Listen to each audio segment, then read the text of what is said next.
Assalamualaikum warahmatullahi wabarakatuh. Selamat pagi. Apa kabar anak-anak? Semoga hari ini kalian selalu sehat dan selalu semangat. Pelajaran kita hari ini masih di tema 1, subtema 1 tentang organ gerak hewan dan manusia, muatan pelajaran bahasa Indonesia KD 3.1 dengan materi ide pokok.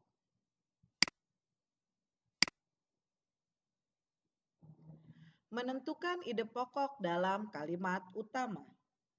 Sebelumnya, kalian sudah belajar bagaimana cara menentukan ide pokok. Nah, pelajaran hari ini kita belajar tentang kalimat utama. Apa tujuan pelajaran hari ini? Tujuannya adalah kita atau kalian mampu menentukan kalimat utama. Selain itu, dapat juga mampu menentukan kalimat penjelas dan membuat kalimat penjelas dari kalimat utama. Kita mulai materi kita hari ini. Sebelumnya, kalian telah belajar tentang ide pokok dan cara menentukannya di dalam sebuah teks. Dalam suatu paragraf atau teks tulis, ide pokok dapat dijumpai dalam kalimat utama. Kalimat utama berisi informasi utama yang menjelaskan dasar permasalahan di dalam teks. Kalimat utama biasanya terdapat di awal, di akhir, atau di awal dan di akhir suatu teks.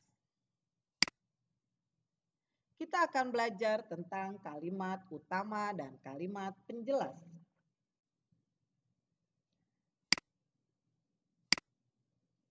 Seperti yang telah dijelaskan sebelumnya, ide pokok merupakan inti atau dasar permasalahan dari suatu paragraf atau teks.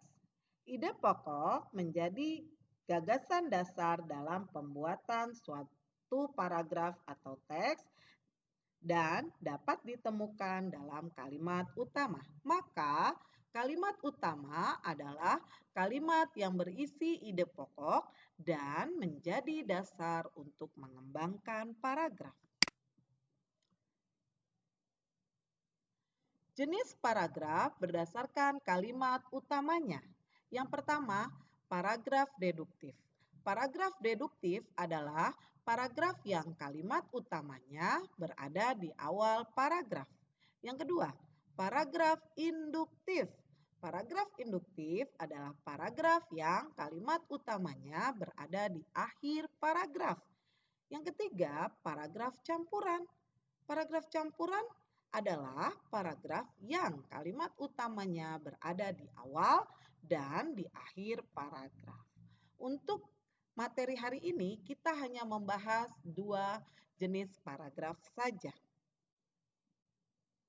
Perhatikan contoh paragraf berikut. Ikan memiliki sistem gerak yang unik.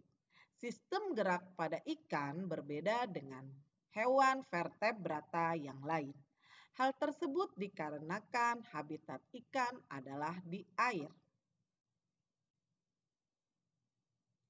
Bentuk tubuh ini memungkinkan ikan meliuk ke kiri dan ke kanan.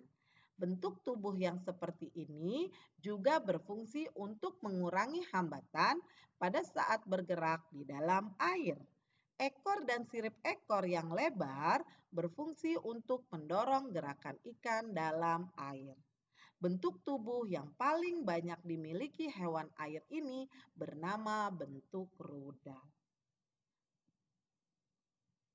Pada paragraf pertama, kita bisa lihat kalimat utamanya berada di awal paragraf.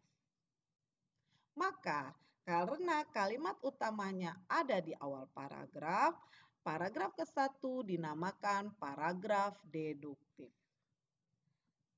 Selanjutnya, pada paragraf kedua terlihat bahwa kalimat utamanya terletak di akhir paragraf. Karena terletak di akhir paragraf, maka paragraf kedua dinamakan paragraf induktif. Selanjutnya kita akan menjelaskan tentang kalimat penjelas. Selain kalimat utama, dalam suatu paragraf atau teks juga terdapat kalimat penjelas. Kalimat penjelas biasanya berisi informasi tambahan untuk menjelaskan lebih rinci hal-hal yang disampaikan pada kalimat utama. Kalimat penjelas dibuat untuk mendukung pernyataan yang disampaikan pada kalimat utama.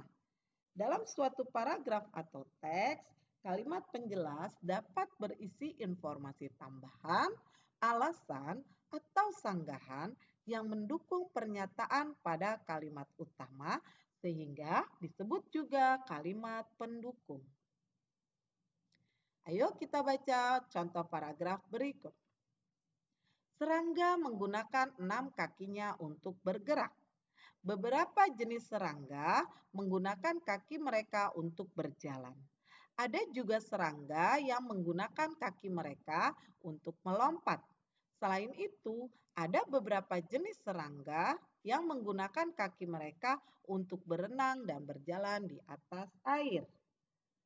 Paragraf ini terlihat bahwa kalimat utamanya yaitu serangga menggunakan 6 kakinya untuk bergerak. Karena secara keseluruhan inti paragraf tersebut adalah mengenai fungsi kaki pada serangga.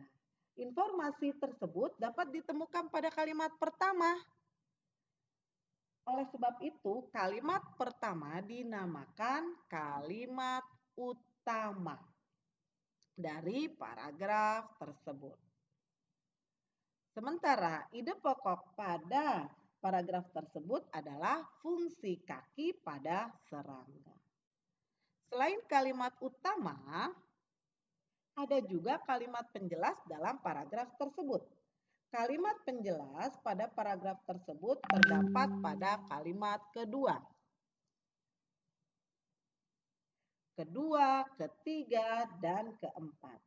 Kalimat-kalimat tersebut berisi informasi tambahan berupa penjelasan mengenai cara serangga bergerak menggunakan kakinya.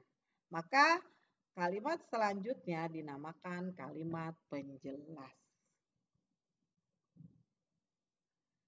Sekali lagi kita perhatikan contoh berikut ini.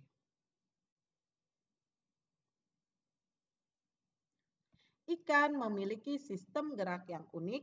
Sistem gerak pada ikan berbeda dengan hewan vertebrata yang lain. Hal tersebut dikarenakan habitat ikan adalah di air. Bentuk tubuh ini memungkinkan ikan meliuk ke kiri dan ke kanan. Bentuk tubuh yang seperti ini juga berfungsi untuk mengurangi hambatan pada saat bergerak di dalam air. Ekor dan sirip ekor yang lebar berfungsi untuk mendorong gerakan ikan dalam air. Bentuk tubuh yang paling banyak dimiliki hewan air ini bernama bentuk rudal. Kita lihat paragraf ke-1. Pada paragraf ke-1, kalimat utamanya terletak di awal paragraf. Maka kalimat tersebut dinamakan kalimat utama. Kalimat selanjutnya merupakan penjelasan dari kalimat pertama, sehingga dinamakan kalimat penjelas. Selanjutnya kita lihat di paragraf kedua.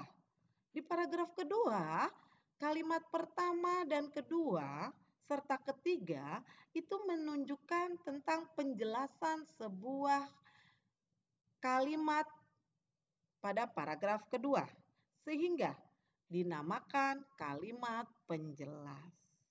Dan ditutup oleh kalimat terakhir merupakan informasi dari paragraf kedua dinamakan kalimat utama.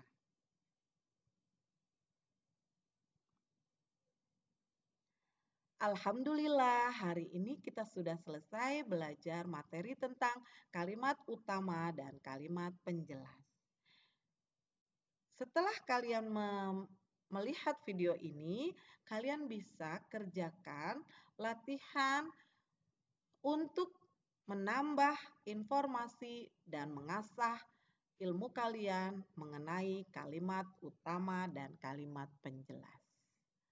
Terima kasih, Ibu tutup. Wassalamualaikum warahmatullahi wabarakatuh.